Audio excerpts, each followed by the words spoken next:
Deixa eu compartilhar algo da parte de Deus com você nesse dia. Primeiro vamos tomar um cafezinho. Irmãos, vamos falar hoje a respeito do avivamento. Não é novidade que eu já compartilhei aqui com vocês, que eu tenho orado, o Senhor me chamou, me levantou para me orar a respeito do avivamento, e eu creio que está vindo aí um grande avivamento para a nação brasileira.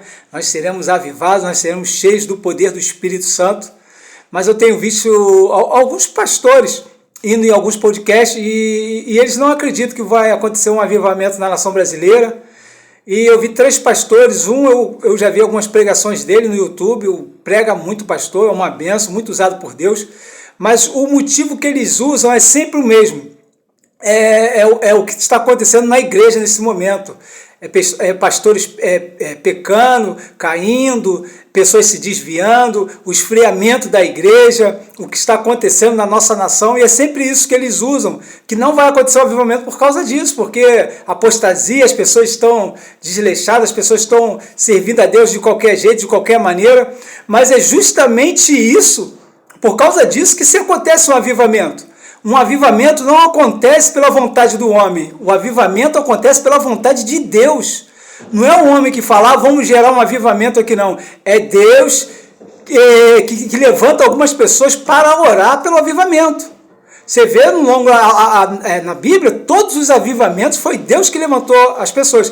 Basta ter um posicionado, um posicionado, acontece um avivamento na nação inteira. Então é Deus que levanta as pessoas. Não vamos falar nem de Bíblia. Deus levantou John Wesley. Um homem incendiou a nação toda. Um homem incendiou a Inglaterra. John Wesley. Um homem não foi ele, e teve Whitefield, teve o irmão dele, mas o John Wesley é o que tem um pouco mais de fama. Mas não foram a nação toda, não foram todos da igreja. O John Wesley foi expulso da sua própria igreja. E você vai vendo os outros avivamentos da Rua Azusa, foi dentro de uma casa simples, que essa casa até desmoronou, não tinha 10 pessoas lá dentro orando. Então não precisa de ter uma igreja avivada, todas as igrejas, todo mundo pulando e rodando, o fogo descendo. Senão não é precisar de um avivamento. E eu orei ao Senhor, eu falei, Senhor, já que o Senhor me chamou para me orar pelo avivamento, então me dá uma palavra para esse avivamento. E o Senhor me deu uma palavra, que está no livro do profeta Ezequiel, no capítulo 37, a respeito do vale de ossos secos. Você vê que a palavra aqui não vai dizer que Ezequiel estava orando para que o vale de ossos secos acontecesse um mover naquele lugar. Não, o próprio Deus pegou o profeta Ezequiel. O profeta Ezequiel estava no cativeiro da Babilônia. Vou compartilhar com vocês aqui o versículo 1. Veio sobre mim a mão do Senhor, e o Senhor me levou em espírito e me pôs no meio de um vale que estava cheio de ossos. Então foi o Senhor que pegou Ezequiel. Você vê que não tem mais ninguém com ele, é só Ezequiel. E Deus mandou Ezequiel profetizar sobre esse vale de ossos secos. Mas esse vale de ossos secos não era Deus usou essa analogia porque os próprios judeus que estavam no cativeiro, eles declararam isso a respeito deles mesmos. Eles não estavam orando para que Deus chegasse lá, movesse, fizesse um avivamento. Aqui no versículo 11, então me disse, filho do homem, estes ossos são toda a casa de Israel. Eis que dizem, os nossos olhos se secaram, e pereceu a nossa esperança, nós estamos cortados. Portanto, profetiza e diz-lhes assim, diz o Senhor Jeová, eis que eu abrirei as vossas sepulturas e vos farei sair das vossas sepulturas, ó povo meu, e vos trarei a terra de Israel. Aqui o povo não estava pulando, festejando, animado, o povo estava no cativeiro, desanimado. Como é que está a igreja do Brasil hoje em dia? Então, a igreja fervorosa não precisa de avivamento. A igreja que precisa de avivamento é a nossa igreja hoje em dia. Apostasia, as pessoas querendo beber, fumar, as pessoas distraídas com as coisas do mundo. Não é assim que está a igreja hoje em dia? Agora vamos lá para mais uma igreja que não estava fervorosa. A igreja, a primeira igreja. Os apóstolos, os discípulos de Jesus, aqueles que andaram com Jesus. Antes de Atos 2, como é que eles estavam? Estavam dispersos, eles abandonaram Jesus, eles negaram a Jesus, os próprios discípulos, a igreja primitiva. Ou eles estavam lá, não, Jesus morreu, ressuscitou, agora a gente vai... Nada, eles estavam lá, meu irmão. Pedro voltou a pescar pelado. O que Jesus já tinha falado para Pedro? Pedro, agora você é pescador de homens, larga isso aí. Pedro já tinha largado, ele voltou ao ofício dele. Jesus, visitaram eles e estava dentro de casa trancado com medo dos judeus. 40 dias, fala o quê? De quarentena. Quarentena fala de cura. Ali Jesus operou muito milagre só entre os discípulos. Você não tem nenhuma passagem na Bíblia dizendo que Jesus visitou algumas outras pessoas, não. Os dois a caminho de Emaús mandou ele voltar para Jerusalém. Tomé, o incrédulo, e depois ele tratou com Pedro, mas ali ele tratou com aqueles discípulos ali dentro daquela casa que estavam com medo, antes de descer um avivamento. Então eles estavam dispersos. Jesus ficou 40 dias visitando eles. Mesmo assim eles saíram para pescar pelado. Jesus encontrou eles na beira da praia.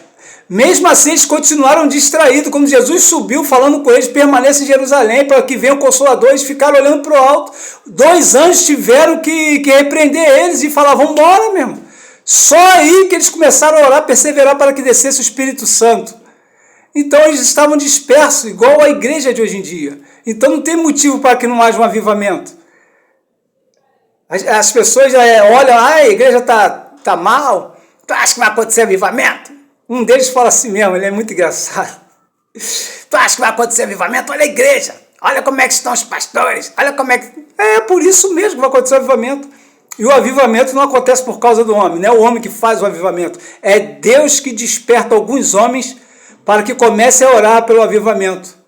Eu tenho visto muitas pessoas aqui na internet orando pelo avivamento, pastora Zenete e entre outros, orando pela nação brasileira e pelo avivamento e pela igreja. Então, irmãos, vai acontecer o avivamento sim. É só olhar para a nossa igreja, do jeito que está, só um avivamento. A palavra de Deus diz o quê? A porta do inferno não prevalecerá contra a igreja. Então, quer dizer que a igreja desse tempo aqui vai ser a única que vai perder para as portas do inferno. Vai ser a única que não vai prevalecer contra as portas do inferno. Você acha que Jesus vai ficar olhando para a gente e vai falar, não, vou deixar aí, essa igreja aí já era, perdi. A minha palavra dessa vez furou. Há 2000 anos o inferno nunca prevaleceu contra a igreja, vai ser agora? Acorda, povo. Sei que vocês são uma bênção, mas tem que, palavra, vocês conhecem a palavra, vocês estão em debate, vocês estão em tudo, estão desanimando o povo, dizendo que não vai ter um avivamento. O avivamento já começou, irmão. Você vê que primeira coisa que Deus falou, que vou colocar o meu espírito sobre esses ossos, mas ele falou que vai crescer deixa eu ler aqui que toda hora eu esqueço qual é a palavra primeiro que vem, os nervos. Vão vir os nervos, a carne, a pele e depois o espírito. Então significa que há uma ordem para esse avivamento. Foi o que Deus falou comigo. Primeiro vai vir cura. Primeiro eu vou curar a igreja. Primeiro ele estrutura o corpo, para depois ele vir com o avivamento. Primeiro, lá em Atos, ele estruturou aqueles homens. 40 dias o Senhor visitando e operando milagre entre aqueles homens. Curou Tomé, os dois do caminho de Emaús, curou Pedro, que ele conversa Pedro e fala, apacenta as minhas ovelhas, porque Pedro se desviou do caminho, Pedro queria morrer na cruz, Pedro queria impedir Jesus de ir para a cruz, Pedro ficou descontrolado. Ele não conseguiu nenhuma coisa nem outra e falou, acabou meu ministério. Aí Jesus fala para ele o quê? Apacenta as minhas ovelhas, eu te chamei para isso, não te chamei para morrer na cruz, o seu amor é filéu, o seu amor não é ágape, ágape é o amor de Deus. Amor sacrificial, é o único que conseguiu se entregar na cruz, o único que nasceu sem pecado. Então Pedro não ia conseguir de jeito nenhum. Então Deus reposicionou Pedro. Depois disso veio o avivamento. Primeira pregação de Pedro, 3.000 almas. Segundo, 8.000 almas. A igreja avivada, os homens curados. Então primeiro vai vir a cura. Deus está curando, está peneirando, Deus está tirando os ramos que não estão dando mais frutos na igreja, pastores sendo envergonhados, pregadores, cantores. Por isso que a palavra diz, aquele que está de pé, cuide para que não caia, para que depois venha o avivamento. Amém? Recebe essa palavra aí, vamos orar para que o avivamento venha quanto mais rápido possível, porque a nossa igreja e a nossa nação estão precisando desse avivamento. E lembre-se, Jesus tem um plano com a sua vida, e Ele te ama. Amém? O cafezinho. Fui!